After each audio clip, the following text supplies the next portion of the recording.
So don't ask me why I endorse the senator. Ask America why not.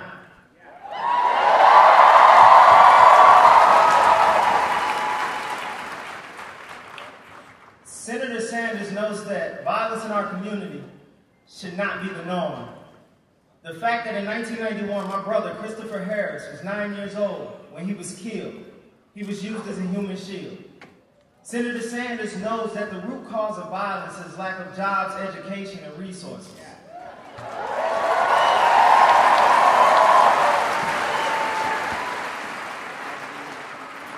Senator Sanders said, we can't live in a country where African Americans are disproportionately harassed and subject to police brutality and injustices. That speaks to me, because I'm a book often judged but never read.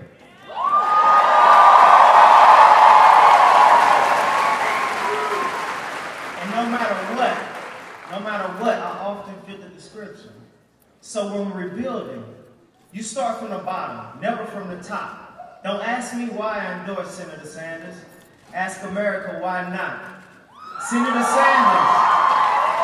Sanders believes that health care is an American right.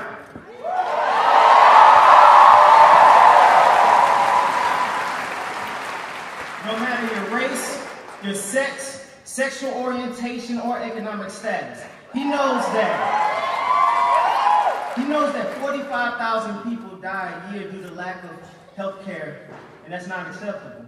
So I endorse Bernie, because women's right and pay equality is a strong part of this platform, as is mine.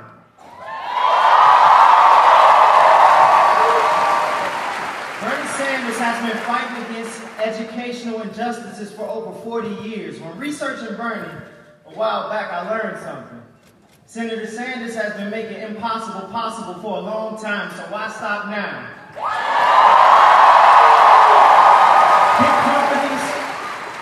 Big companies, political status, billions of dollars, that doesn't make you a machine. We the people are the machine. We the people will walk and fight with Bernie till the end. So remember, when you're rebuilding, you start from the bottom, not from the top. Don't ask us why we endorse Senator Sanders.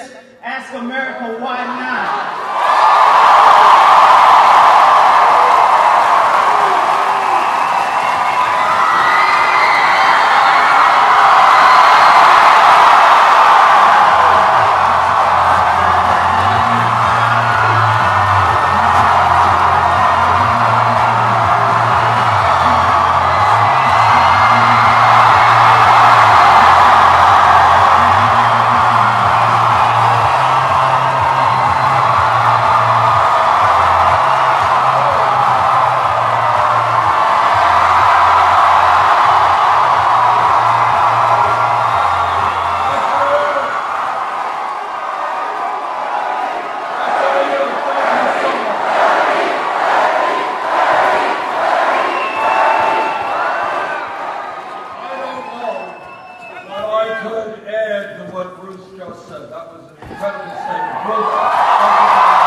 to the band Animals in Hindsight, and Travis Young, and Alicia Sonia, and Nicole Michelle Lutsky. We thank you very much for those kind comments. I think Bruce summarized it all. Why not? Why not? Why not create the kind of country we know we can become? And the answer is too many people have been crushed intellectually and emotionally, and they've given up. That's what it's about. It's not what's right or wrong, it's about what we can do. And many people say, we can't do it. The billionaire class is too powerful. Wall Street is too powerful. The drug companies are too powerful. The corporate media is too powerful. We can't do it. What this campaign is about is saying, you know what? We can create the nation we want to become.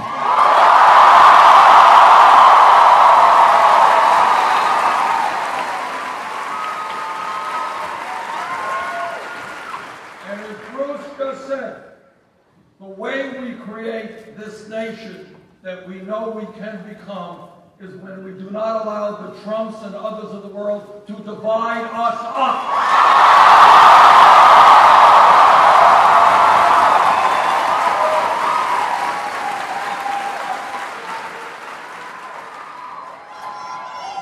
The questions that we are asking in America, why does it happen that today we have massive income and wealth inequality? Why does it happen that in America today, the richest country in the history of the world, most people don't know that because almost all of the new income and wealth being created is going to the top 1%. Why is it in this great country we have more people living in poverty than almost any major country on earth, and we have the highest rate of childhood poverty? Why is it that we are the only major country on earth that doesn't guarantee paid family and medical leave?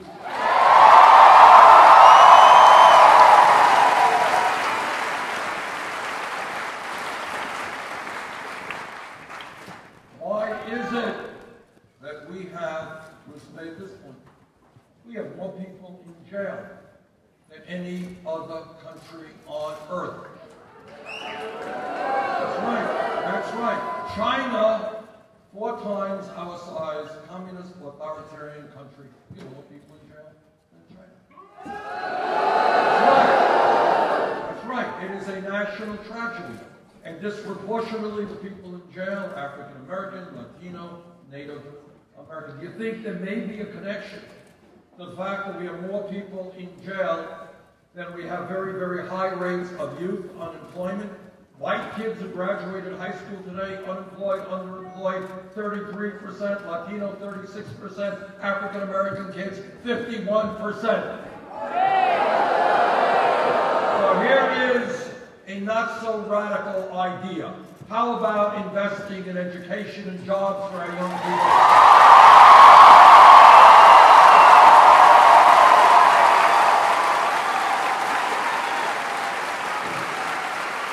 Education and jobs, not more jails, not more incarceration.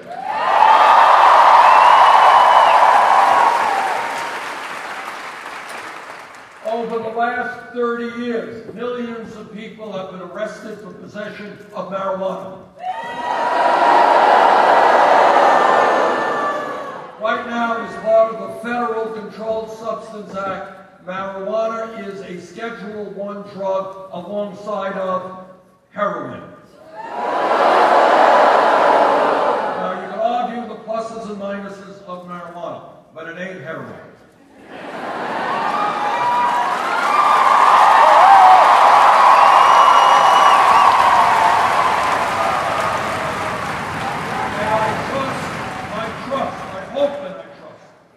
Everybody here knows that heroin is a killer drug, devastating my state of Vermont, hitting New England and all over this country very hard. Stay away from damn heroin.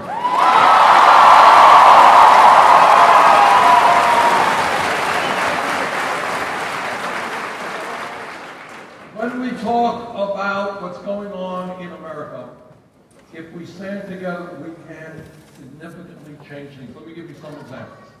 Number one, what this campaign is about is doing something fairly radical for American politics.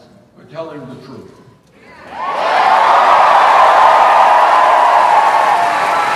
Well, the truth is not always pleasant. But the only way we go forward is when we honestly understand what's going on in our world. All right, and here are some truths that are unpleasant. Number one, you live in a country today which has a corrupt campaign finance system undermining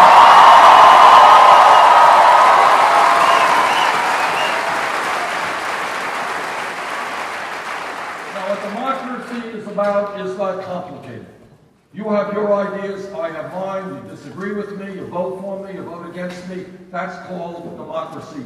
One person, one vote.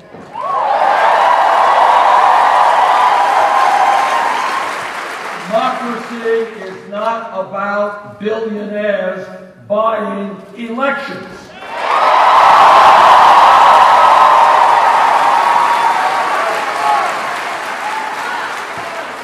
Democracy is not about Wall Street and corporate America putting tens and hundreds of millions of dollars into super PACs. Democracy is not about the Koch brothers and a handful of billionaires spending $900 million in this campaign cycle. That is more money than either the Democratic or Republican parties are spending.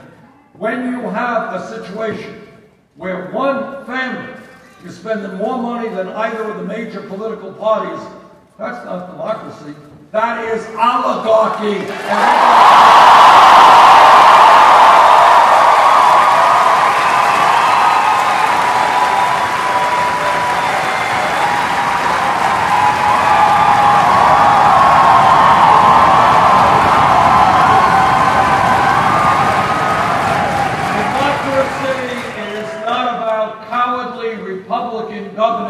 Trying to suppress the vote, making it harder for old people or people of color or young people to participate in the political process.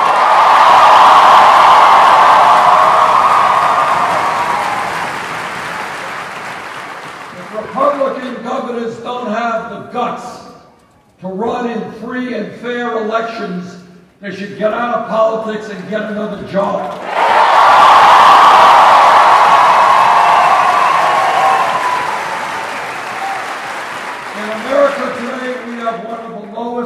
Turnouts of any major country on earth. I want to change that. I want to see us have one of the highest voter turnouts.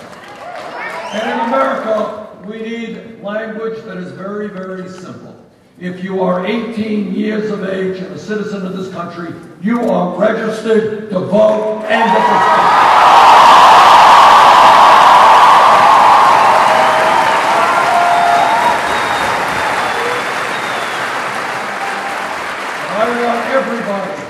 Progressive, conservative, moderate, Democrat, Republican, whatever, to be able to run for office without begging wealthy people for campaign contributions. And that is why I believe we need to move to public funding of elections. So let me repeat to you one promise that I've made for months. No nominee of mine to the United States Supreme Court will get that position unless he or she is loud and clear that they will vote to overturn Citizens United.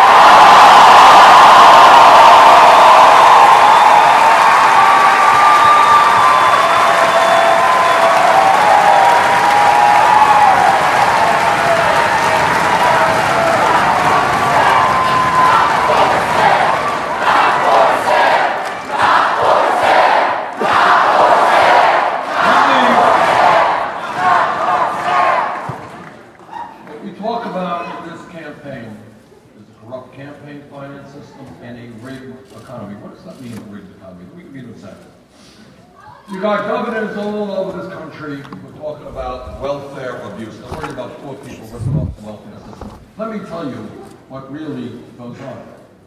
And when you want to talk about welfare abuse, I want all of you to understand that the major welfare abuser in this country is not some poor mother. It is the wealthiest family in this country, the Walton family.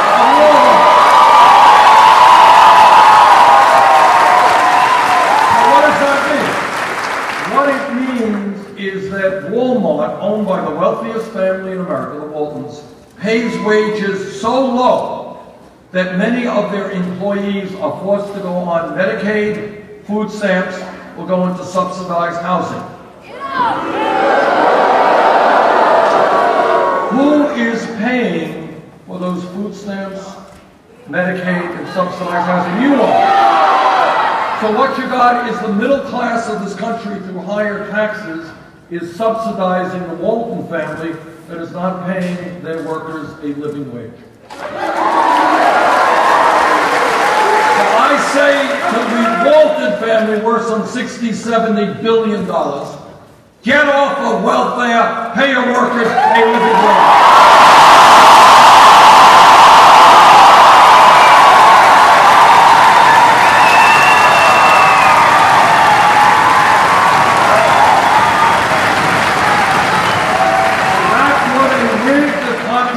About when you have to subsidize the wealthiest family in America.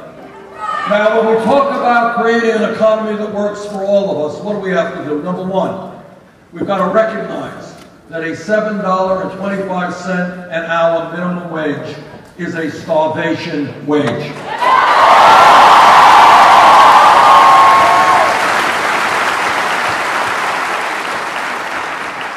I have talked to workers all across this country, and what they tell me is, Bernie, we can't make it on $7.25 an hour. We can't make it on $8. We can't make it on $9 an hour. And they're right. And that is why we have got to raise the minimum wage in this country to a living wage, $15 an hour.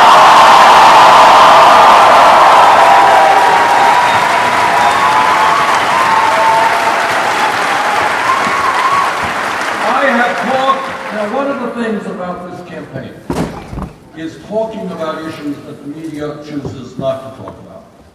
And the reason is, number one, these are too complicated. You can't say them in a 3-second soundbite. Or else they run into conflicts of interest with the people who own the media. But here is an issue that we have got to address.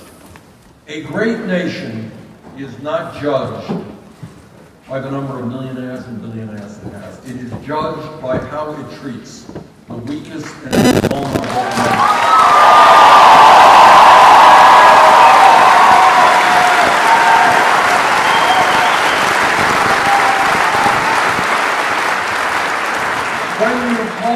When we talk about weak and vulnerable, we're talking about little kids. We're talking about kids living in poverty, kids who have nothing. Kids who are going through totally inadequate child care facilities. And we are also talking about senior citizens. I have talked to seniors, this doesn't get much discussion, but all across this country you have seniors and disabled veterans trying to make it on $12,000, $13,000 a year. Put yourself right now into the place of somebody who's 80, 85 years old, a disabled veteran, a senior. You got health care costs, you got prescription drug costs, you got to keep the house warm in the winter. How do you make it on $12,000 a year? And the answer is, you don't. You don't. A moral people does not turn its back on those folks who raised us and built this country.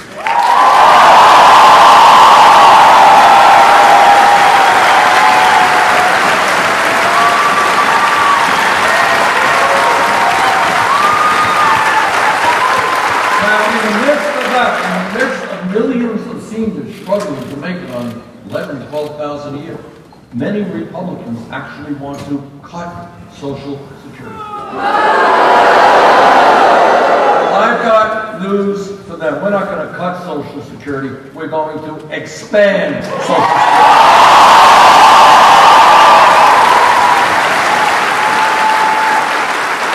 And we are going to make sure that the veterans of this country, the people who put their lives on the line to defend us, get the health care and the benefits that they need.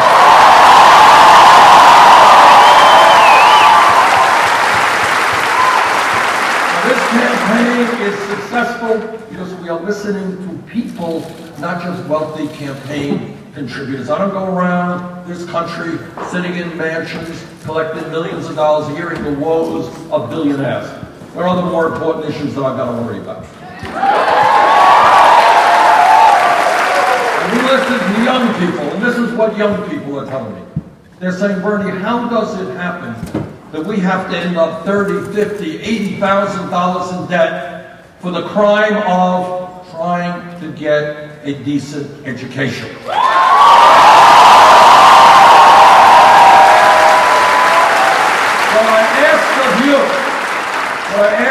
What I ask of the American people is think outside of the box, think outside of the status quo. Take a deep breath and just ask yourself this question. Everybody here knows, everybody in America knows, that in order to compete in a competitive global economy, we need the best educated workforce in the world. Correct?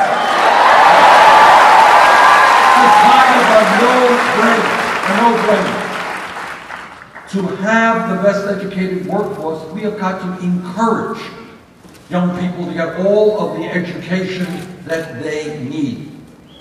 We should not be punishing people for getting an education. We should encourage people.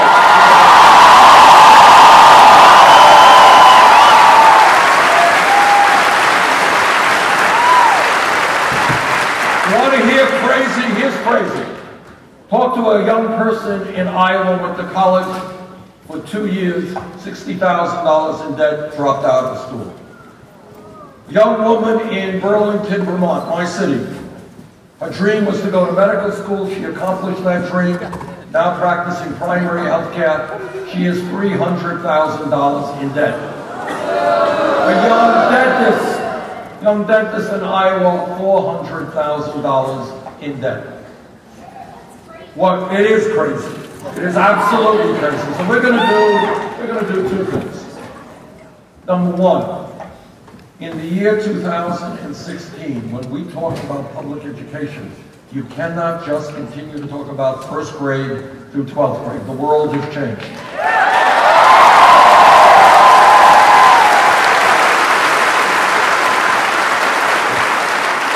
First grade through 12th grade was a great idea 50 years ago. You had a high school degree 50 years ago. You can go out and earn a good living. That world has changed. So when I talk about public education today, it must mean free tuition at public colleges and universities.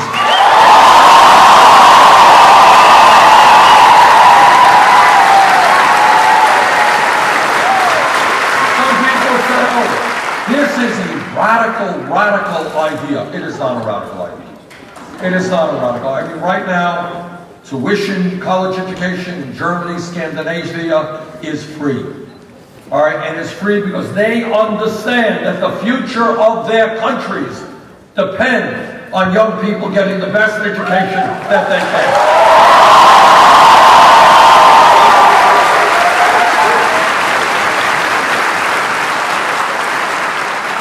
It's not a radical idea. In fact, I'll tell you this.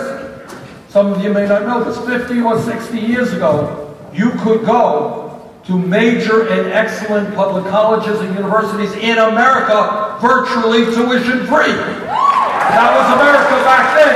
If we could do it 60 years ago, we damn well can do it today.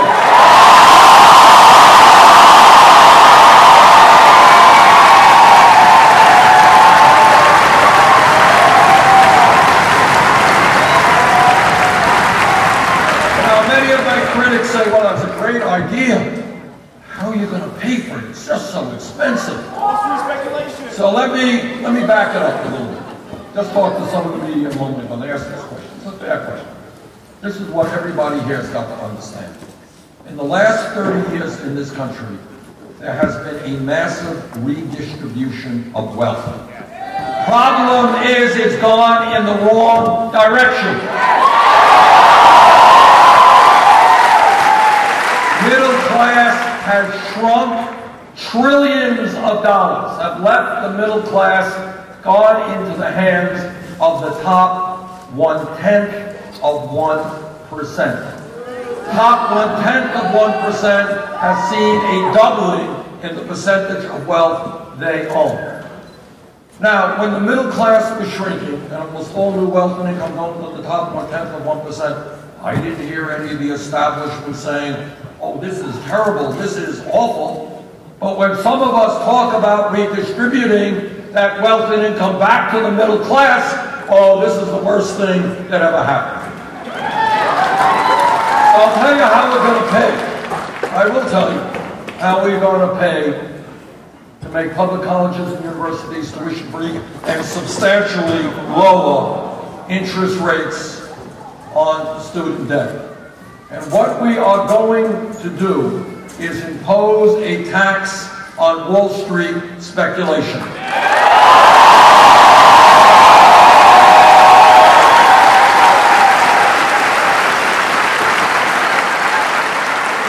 Now, all of you know that 10 years ago or so, Wall Street's greed, illegal behavior, and recklessness drove this country into the worst economic downturn since the Great Depression.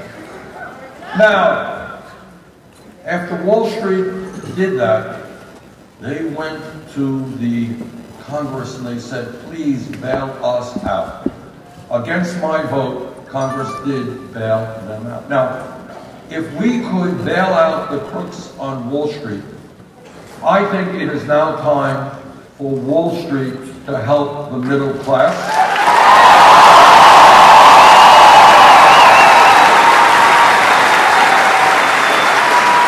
That is why I believe we should impose a tax on Wall Street speculation.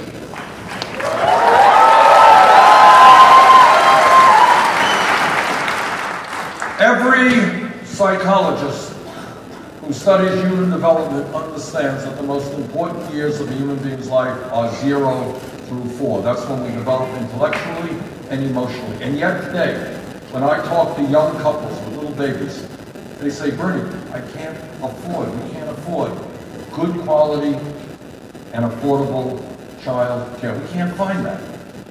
I believe that we have got to transform our child care system, create hundreds of thousands of jobs, making sure that the littlest Americans, the youngest, the future of this country, have the early education that they deserve.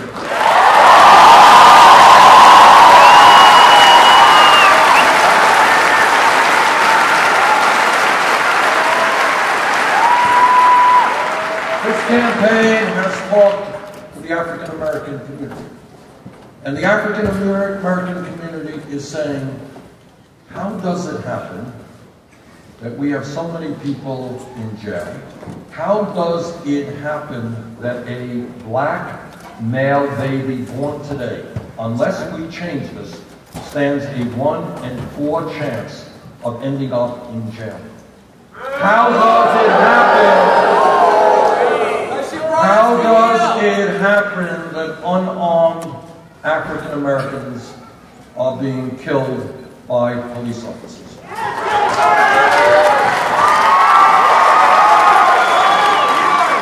what that tells me, and it's not just the African American community that's upset about it, it is all Americans. We need real criminal justice reform. Let me tell you what that means.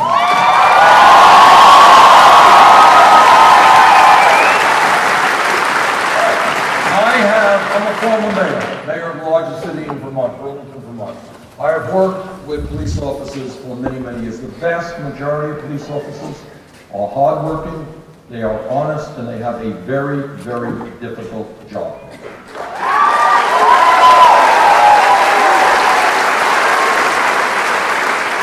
But when a police officer, like any other public official, breaks the law, that officer must be held accountable.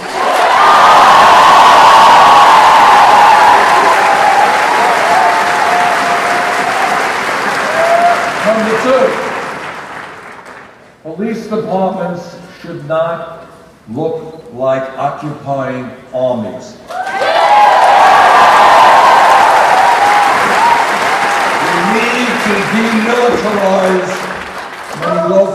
police departments and make police departments do what they are supposed to do, serve the people, be part of the community.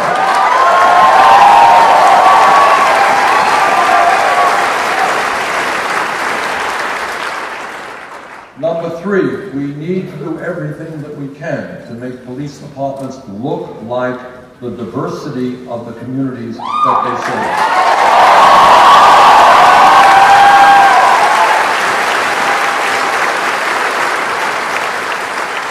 In terms of criminal justice, we have in this nation a very, very serious problem with substance abuse and substance addiction.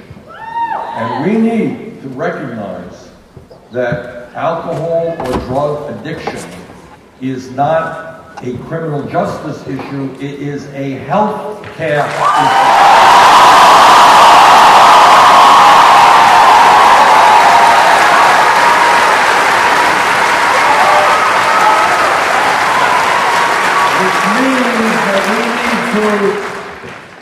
Significantly expand our capabilities to treat substance and drug addiction. It's a huge issue that we've got to address.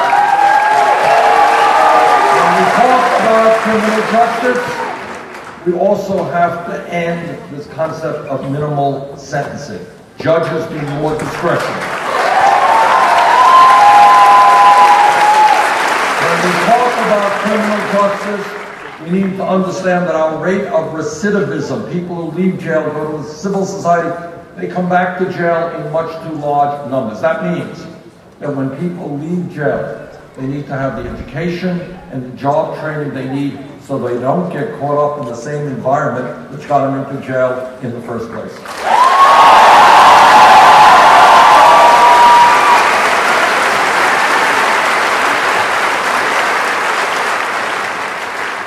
This campaign is talking to our brothers and sisters in the Latino community. And what they are saying is that they are tired of living in fear, living under the shadows. They want and need a path toward citizenship.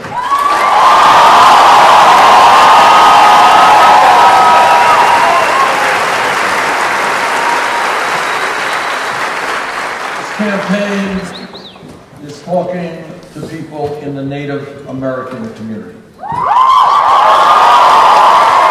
I don't have to explain to anybody here that the way our country from day one has treated Native Americans is obscene. Yes.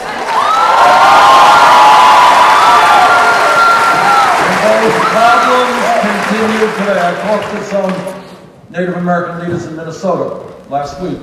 50% of their kids today are dropping out of school, high school. Alcoholism is rampant. Poverty is off the charts. Young people are killing themselves. Drug addiction is widespread. For those people who are here first, we owe them respect and dignity. We've got to change that.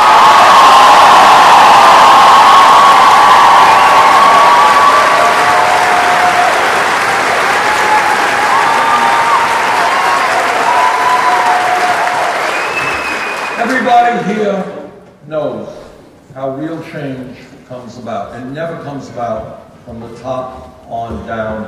It always comes from the bottom on up.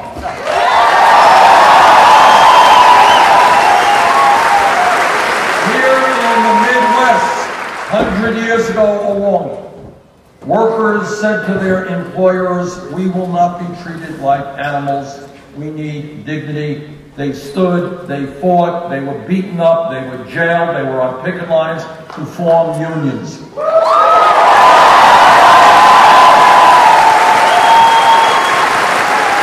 that they could engage in collective bargaining for decent wages and decent benefits. That's how change takes place. Change took place and takes place in the civil rights movement when the African American community and their white allies said loudly, "No, this country will not continue racism, segregation, and bigotry." And millions.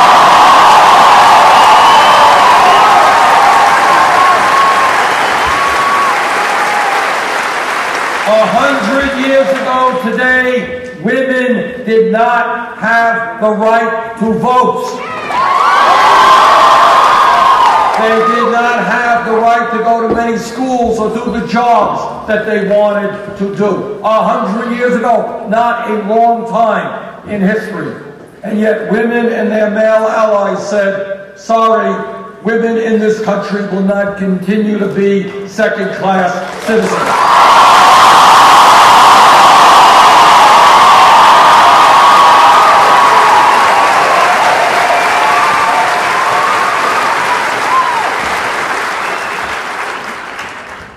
We were in this room 10 years ago. I'm talking about how real change takes place.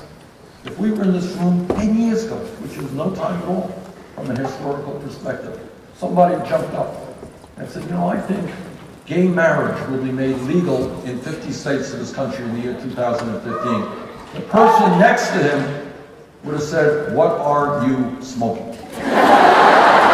Which raises another interesting issue.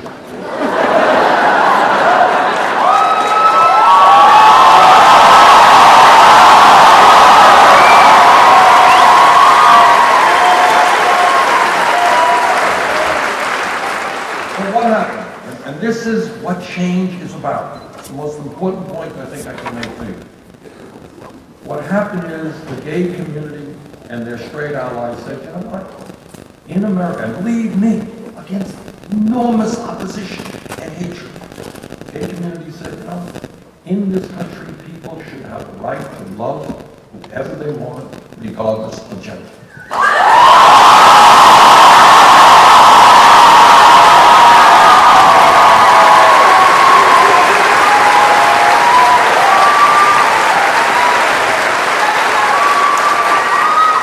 Today, and you cannot appreciate how rapidly that transformation is taking place. Today you go to high schools in my state, in my conservative areas, and you ask kids about gay marriage, and they say, what's the issue? We don't know the issues. That's what a revolutionary change is about.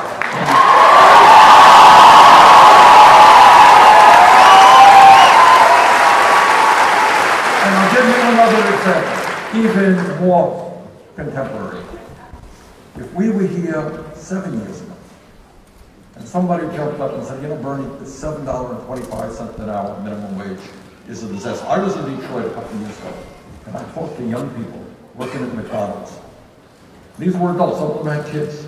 $7.25 an hour, 20 hours a week, got on a bus, went to a different McDonald's, trying to make a living. Now, 7, 8 years ago, somebody said, you know, we got to raise that minimum wage to $15 an hour. People would say, are you crazy? That's doubling the minimum wage. We can't. That's just too radical an idea. But you know what happened? Because people in the fast food industry, in McDonald's, in Burger King, in Wendy's, all these places, they stood up and they fought back. And you know what happened? A couple of years ago in Seattle, $15 an hour minimum wage. In San Francisco, in Los Angeles, in Oregon, $15 an hour minimum wage. And that's what we have to do nationally. So what is my point? My point is that an idea, whether it is civil rights and the idea, just another example, again, you take it for granted, but don't. If we were here 40 years ago and somebody said, oh, in 2008, we're going to elect an African American as president of the United States, nobody would believe that.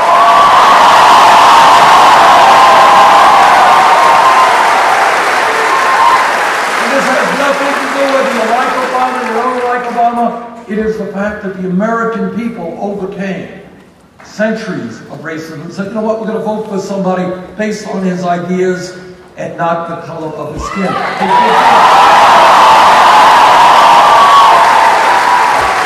So my point is that when my opponent or anybody else says, well, Bernie's a nice guy, but he's thinking too big, making public colleges and universities tuition-free. Oh, that is a crazy idea. It is not a crazy idea. We can make it happen.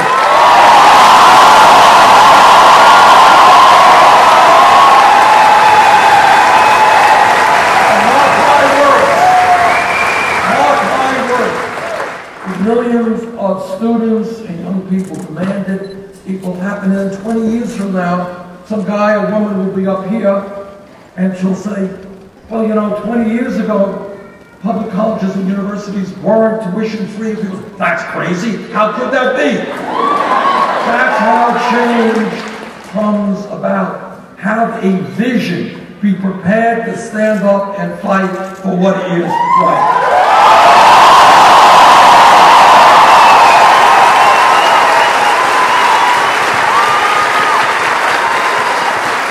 I want to just say a few words about some of the significant differences between Secretary Clinton and myself. Number one, this is a very profound difference. Secretary Clinton has a number of super PACs. In the last reporting period, her largest super PAC collected $15 million from Wall Street. Now, every politician in the world, Democrat or Republican, always says, oh, yes, I get all this money from Wall Street and the drug companies, the fossil fuel industry. Doesn't impact me. Oh, it doesn't really matter. Well, then the question that we have to ask is, if it doesn't matter, why are these people pouring millions of dollars into your campaign?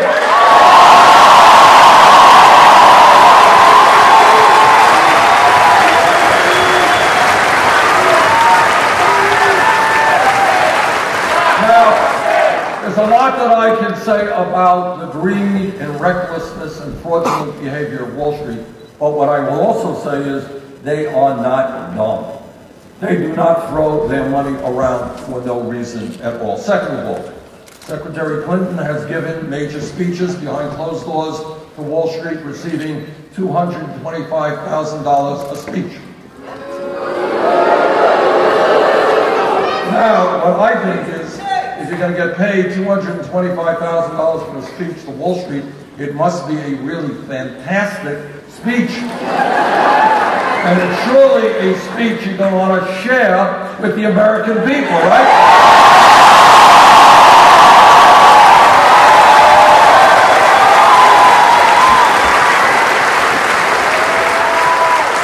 So I would hope that the Secretary is prepared to share that extraordinary $225,000 speech with all of us.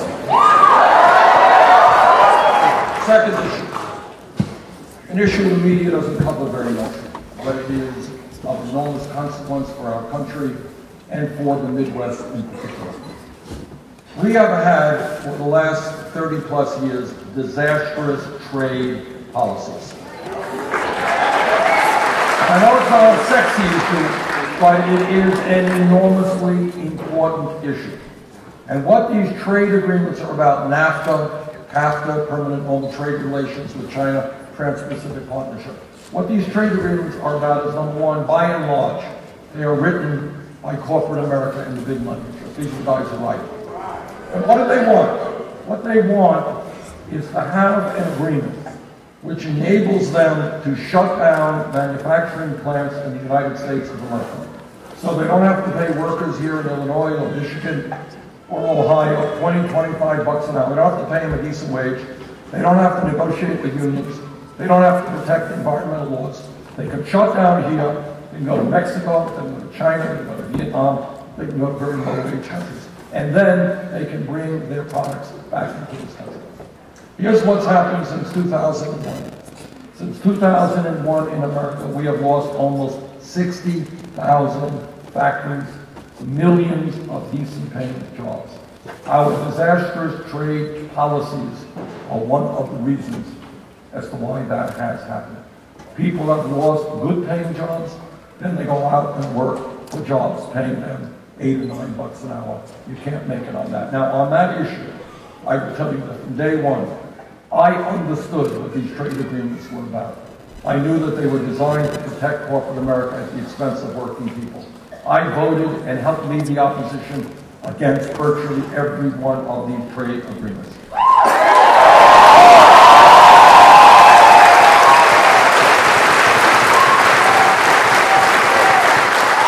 On the other hand, Secretary Clinton supported NAFTA. She supported permanent normal trade relations with China. Those agreements have cost us millions of jobs as a nation, hit the Midwest particularly hard. If elected president, trust me, we will have a new set of trade policies.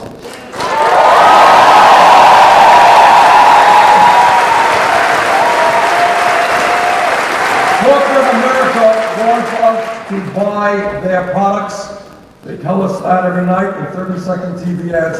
If they want us to buy their products, the time is overdue for them to start manufacturing those products in America, not in China.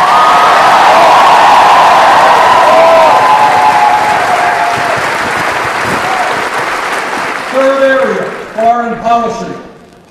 Enormously important part of what a president does. 2002, I heard, listen very carefully when I was a member of the House, what George W. Bush and Dick Cheney and all those people were saying about Iraq. I listened carefully. I didn't believe what they said. I voted against the war in Iraq.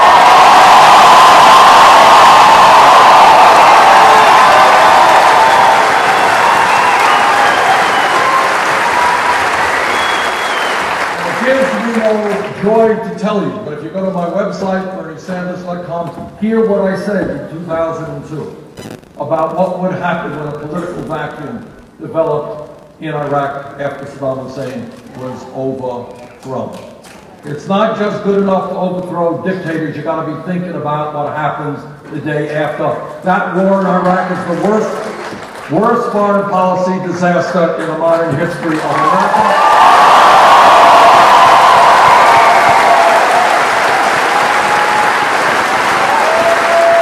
I voted against that war. Secretary Clinton supported that war, voted for it.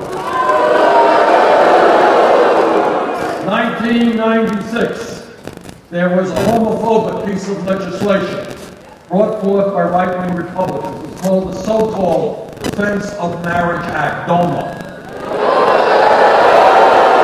What it said is that if a gay couple were married in the state allowed for gay marriage, their marriage could not be transferred, the rights of that marriage could not be transferred to other states, and that gay married couples could not enjoy federal benefits like heterosexual couples.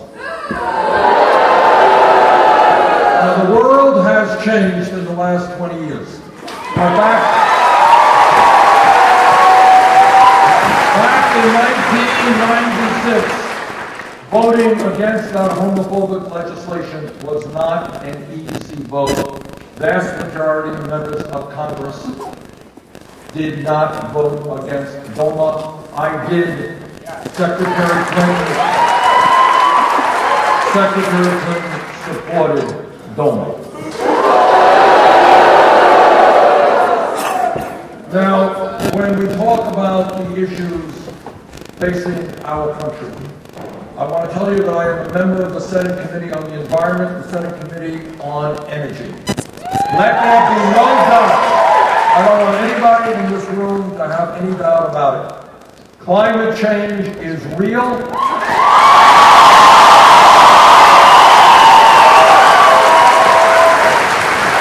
It is caused by human activity. It is already wreaking havoc in our country and around the world, and don't let anybody tell you differently. We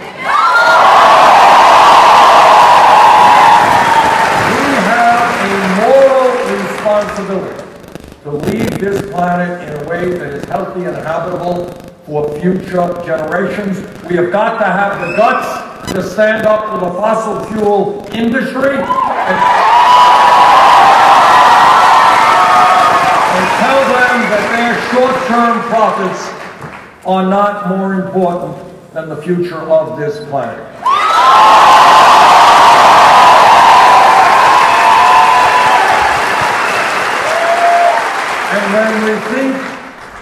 And when we talk about thinking outside of the box, envisage an energy system which is based on energy efficiency and sustainable energy. We can do that.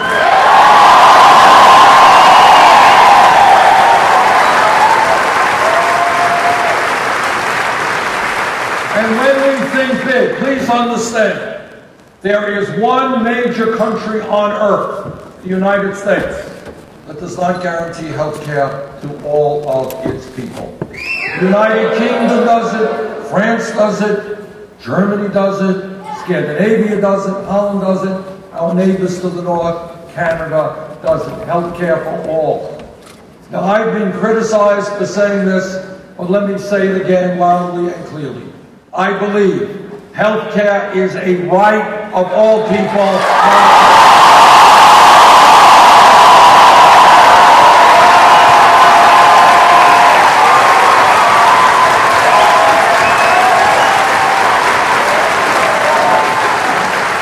Yes, I believe we can take on the private insurance companies and the drug companies and pass a Medicare for all health care program.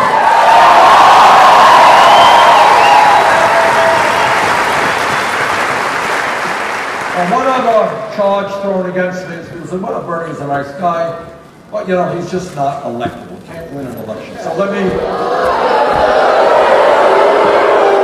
set the record straight. There have been a lot of polls go up and down, and polls are not all that important. But there have been a lot of polls out there, most of the polls, that put Bernie Sanders against Donald Trump. We beat him in almost all those polls.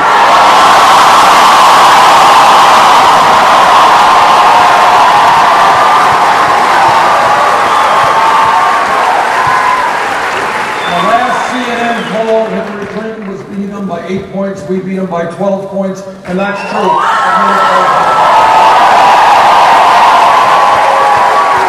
Let me tell you why we will defeat Trump. We will defeat Trump because in America, people understand that togetherness, bringing our people together, is more important and trumps the divisiveness, dividing us up.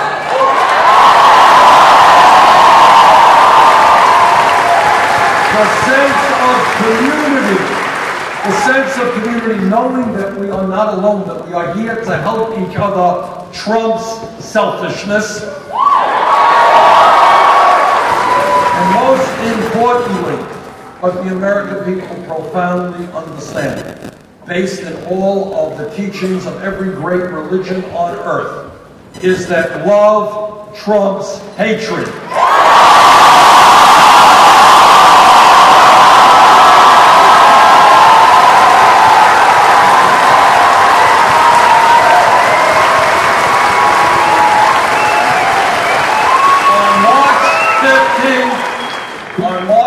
There will be a primary here in Illinois. If there is a large voter turnout, if working people and young people come out and vote, we will win. Please make that happen.